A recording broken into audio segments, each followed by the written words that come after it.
İstersen sen mutfağa geç. Civan abi, geçeceğim şimdi benim bir küçük işim vardı da. Müsaade edersen. Ya bismillah. Ustam 2 dakika ya.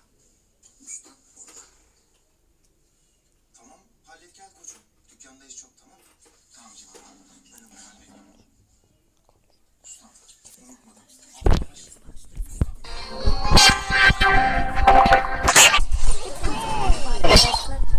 Hepinize merhaba arkadaşlar. Bugün sizlerle birlikte Brawl Stars oynuyoruz. Evet. Hadi gelin bakalım. Hadi. Lan öldük ya. Ya öldük arkadaşlar. Hadi bakalım gol atalım. Hayır gol atmamız lazım.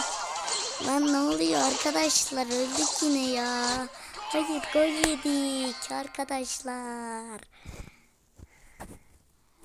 Allah'ım ya, gol yedik. Gol yedik arkadaşlar.